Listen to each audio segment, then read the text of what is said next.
Gender and Justice students. Welcome to the Unit 6 content overview.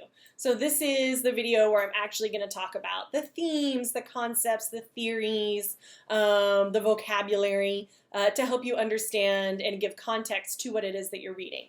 I've separated these out into two videos, so the step-by-step video is still available over in Task 1. This will be embedded in Task 3, so that way if you kind of get the step-by-step stuff and you're like, I'm cool with that, you can skip that and come right to this video and just hear from me, the professor, as I give some explanation for what it is that you are doing and why I'm having you do it. So let's go take a look at Blackboard together. The home page for Gender and Justice. Scrolling down, you will see that unit number 6 is open.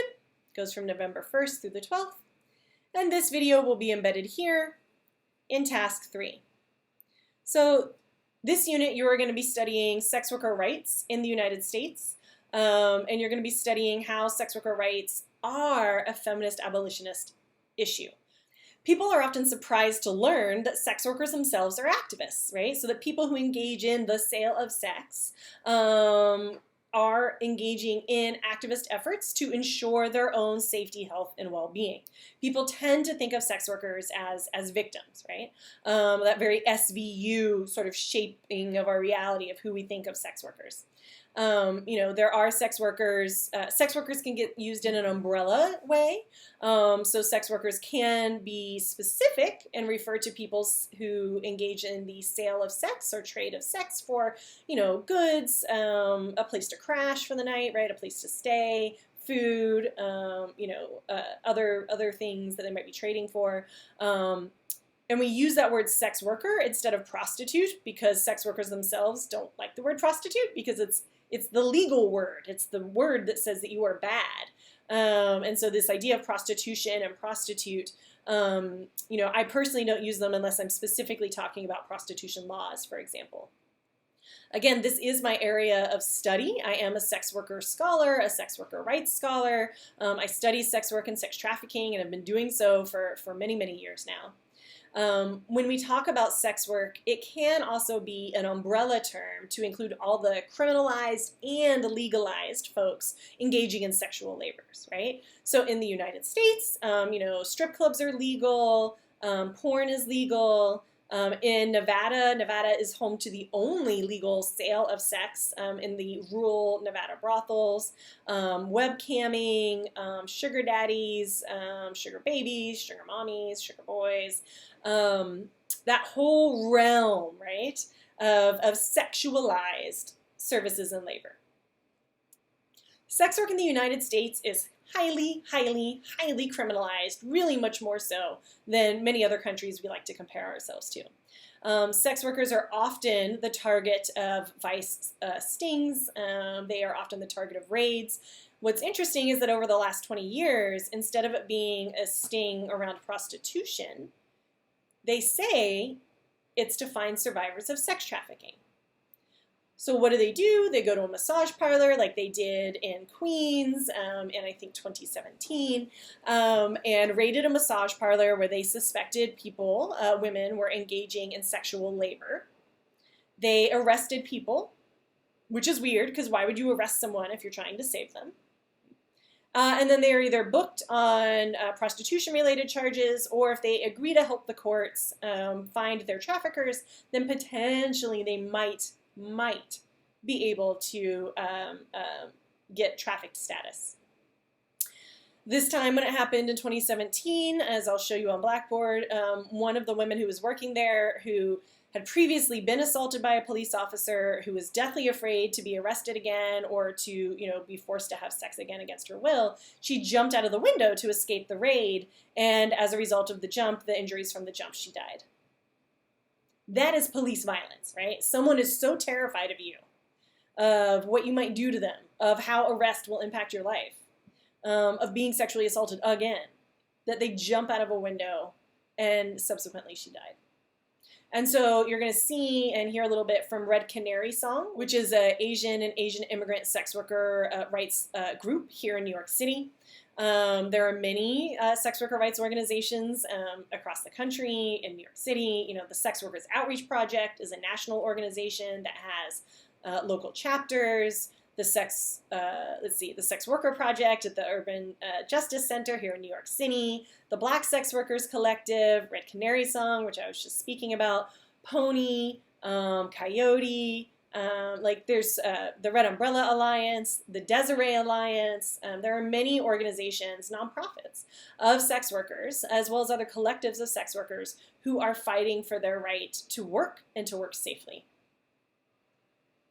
So it's always interesting when I, for example, am out meeting new people, and they ask what I do, and I say, oh, I'm a professor, and they ask what I study, and I say, oh, I study sex work and sex worker rights. And they'll say, oh, sex trafficking, oh, it's such a big deal, it's so horrible, oh. We conflate sex work and sex trafficking in the United States. We aren't really taught to see those as two different things. And that's really problematic because for the few people who are experiencing sex trafficking, they're often invisible and not necessarily, they don't fit a stereotype of who we think of a sex trafficking victim is. And so they're not able to be reached.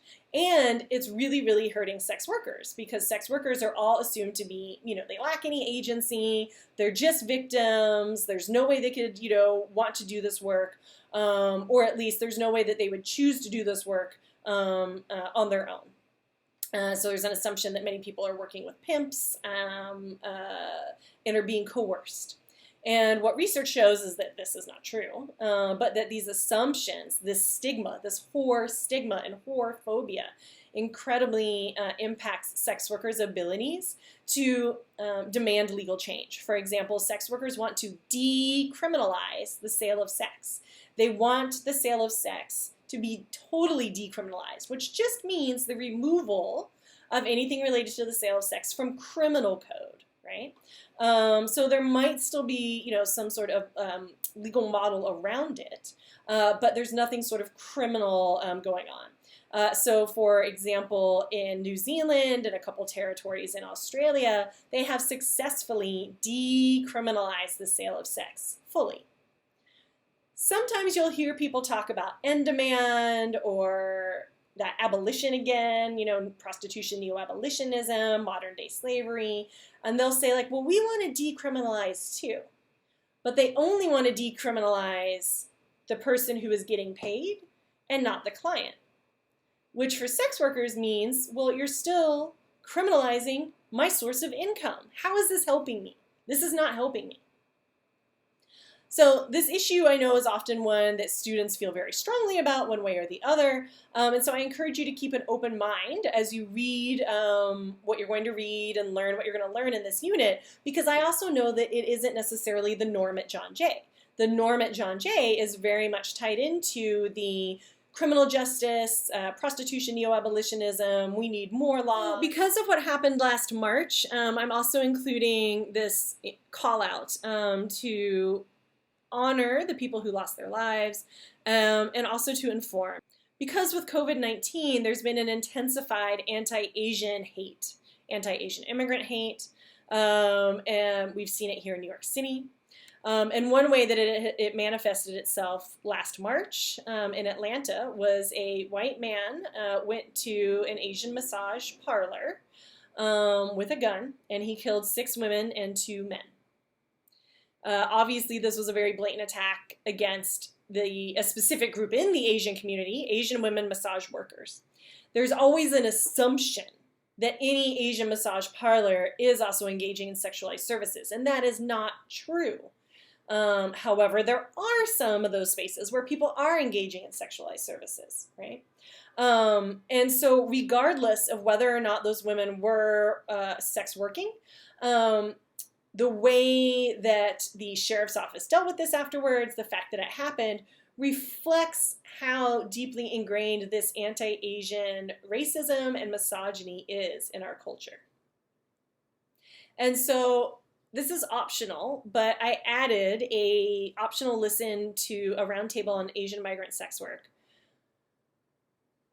It's about an hour, but it goes over what happened in Atlanta. I'm also asking you to read about what sex worker rights activists are doing themselves. And so this, I think, is really impressive.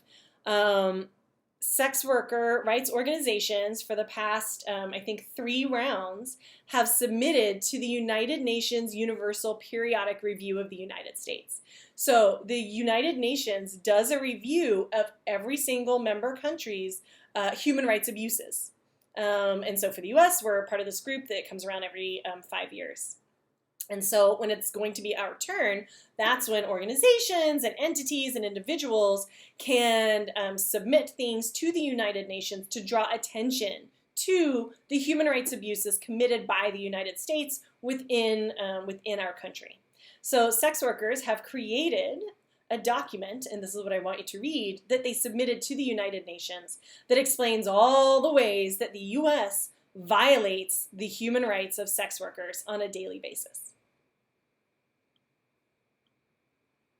You'll see that it was submitted by a coalition of various organizations. And then you'll see that these things are numbered. So obviously, and I do want you to read the full thing. I think it's a read that is really informative. And as you continue down, you'll see, again, additional bolded subheadings. And at the very end, you'll see recommendations, right? So those 29 points above that were all the points of how sex workers' human rights are violated by the United States. And then these are the recommendations that the sex worker rights organizations are making to the Universal Periodic Review Committee to help stem, if not fully stop, the human rights abuses of sex workers in the United States. When you read these, I want you to think about how they do or do not align with feminist abolitionism, right? With these efforts to abolish the criminal justice system. So even things like ending the use of money for bail, right? Like that's something that you've heard before and read before in our other work, right?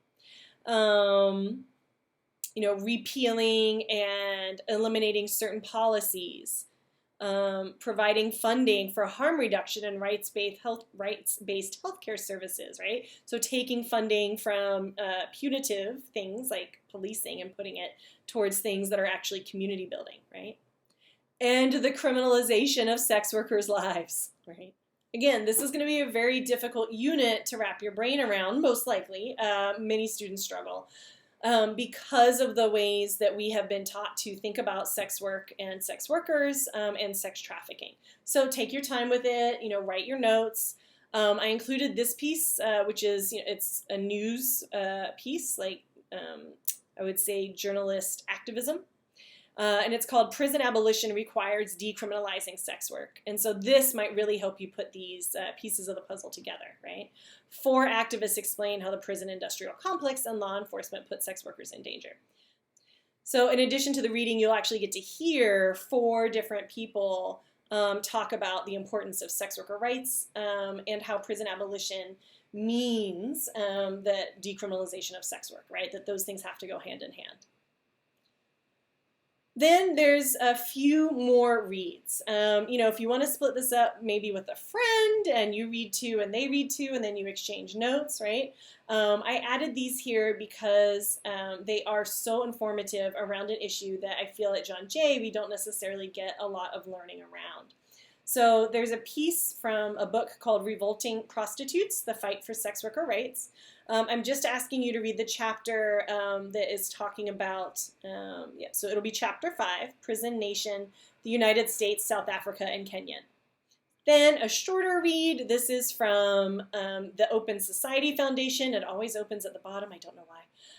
But 10 Reasons to Decriminalize Sex Work. So this was an executive summary based on a bunch of research that the Open Society Foundations has done. So this might be very useful, especially if your brain is already starting to feel confused and overwhelmed by the different perspectives. Why do we decriminalize? We decriminalize because that respects human rights and dignity, which is exactly what the sex workers are telling the United Nations.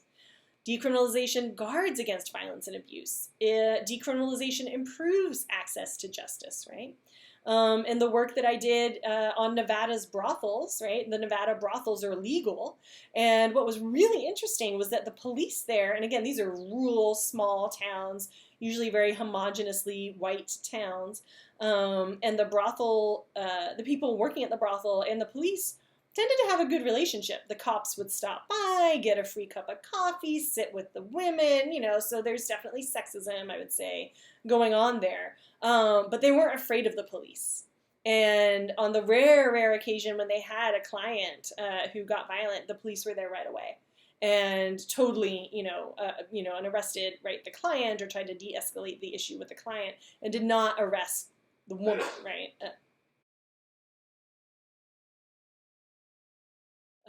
Decriminalization challenges all the consequences that come with having a criminal record, like not being able to access public housing, other public supports, federal aid if you decide to go to school, go back to school, right? So for all of these reasons, decriminalization is a really good idea. Especially that decriminalization allows for much more effective responses to trafficking. I would like to point out that sex trafficking is the smallest type of trafficking that happens in the U.S. and around the world. So in the U.S., it's trafficking into domestic labor and then also agriculture. And then also back of the house, hotels, casinos from Las Vegas, back of the house at restaurants. What was the other one? Agriculture. Oh, and construction. And those are much more common than sex trafficking. But because because we live in such a heteronormative society, these imaginaries and mythologies about sexual labor and coercion and violence, right? Again, that SVU, law and order effect, really overshadows the fact that trafficking is much more common in those other areas, especially those areas which also include cisgender and transgender men. And finally, decriminalization challenges state control over bodies and sexuality. Again, this may sound very familiar when we've been learning about prison abolitionism, right? When we think of the criminal justice system and law enforcement and imprisonment and mass incarceration as this new latest iteration of racialized social control, then making prostitution, right, making that illegal, the sale of sex illegal, is a way of ensuring a sexualized and gendered form of social control over cisgender and transgender women's bodies, particularly if they are cis and trans women of color. I also want you to hear, again, continuing to hear from sex workers themselves, because oftentimes we don't hear from sex workers themselves. So this is a research report from two sex worker rights organizations, Hacking Hustling and Whose Corner Is It Anyway? And it's called Erased, the Impact of FOSTA Sesta and the Removal of Backpage. So I want you to read, the abstract here. Scroll down, and then you can browse, right? So look at the table of contents. Maybe also do the intro and lit review. I think that would be helpful. But you can, sort of jump around here in terms of looking at key findings, discussion and recommendations. Again, I always like to go to a conclusion first because that tends to be really robust information. So FOSTA SESTA, the Fight Online Sex Trafficking Act. FOSTA was enacted in 2017, 2018, and it was an attempt to hold third parties accountable for sex trafficking. So for example, if someone was using Facebook and it was found that sex trafficking occurred through a Facebook message, Facebook themselves could be held accountable. So what this meant was that Instagram, Facebook, all these websites, Backpage, right, they either shadow banned or outright banned. They say they don't shadow ban, they shadow ban. That they shadow banned or just dropped people who were violating their new terms of service. So anything remotely sexual, not even necessarily related to sex work, was also caught out. Anything that they thought may in some way be used against them in the court based on FOSTA. And FOSTA has been really debilitating to sex workers because we live in the 21st century and many sex workers rely on the internet to help screen clients, to stay in contact with their friends, to transmit bad client lists, right, among different people, right? So, each city tends to have its own bad client list. So the report will go over the ways in which FOSTA SESTA passing has impacted the safety, health, and well-being of sex workers.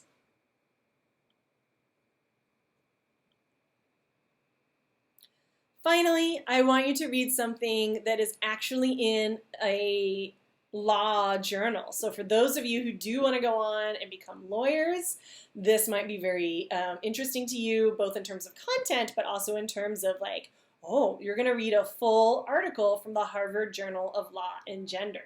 So take your time reading it. There's a lot of footnotes. You don't have to read the footnotes. This is how a legal article is organized, right? I like this particular piece because Mbako provides a really interesting overview of sex worker rights as human rights and what this looks like, not only in the US, but also around the world, right? Really being able to talk about the United Nations, giving some history to what's kind of going on, understanding how other organizations like UN AIDS and the World Health Organization get involved. You get a little bit more of the history, their story, right? So read through. I think it's something that is totally doable for you. I really do think that, I know we're a 200 level class, but I think that this is a piece that you could get for sure. Pay attention to the subheadings and the sub-subheadings, and it will help guide you. I also have an optional watch here about the laws that sex workers really want. That's 18 minutes, but again, that's optional.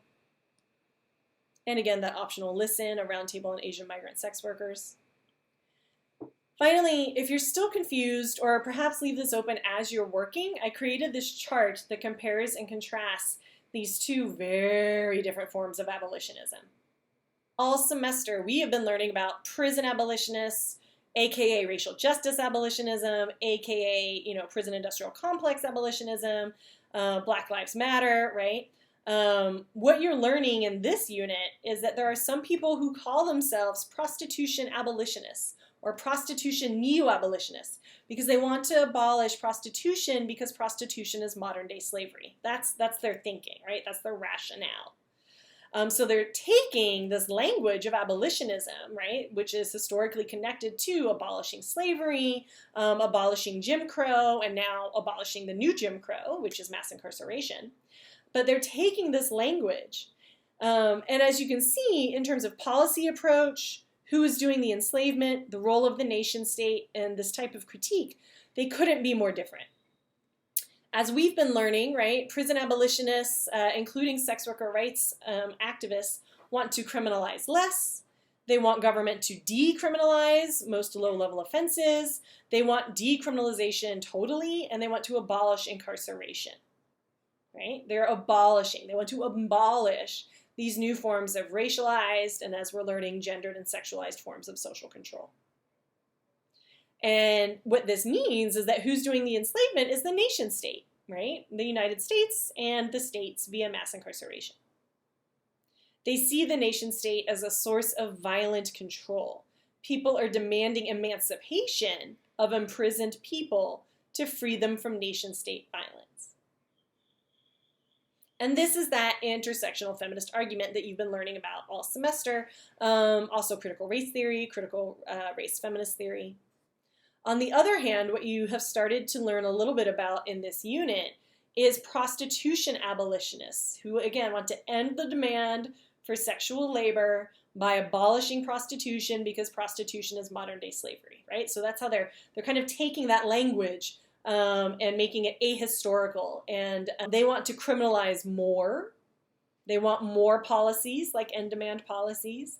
They want to recriminalize certain actions. So, for example, there have always been policies and laws against kidnapping. Kidnapping is illegal, but kidnapping now with intent for sex trafficking, instead of coming up on kidnapping charges, people are coming up on trafficking charges. Prostitution abolitionists argue that it's individual criminals and it's organized crime who are doing the enslavement, And therefore the state, the United States, the nation state, individual states, are sources of rescue and support. They need to come in. They need to be the heroes here. They need to emancipate women and girls from violence. And they actually rely on the nation state for social control, as opposed to critiquing the way that the nation state maintains really violent forms of control.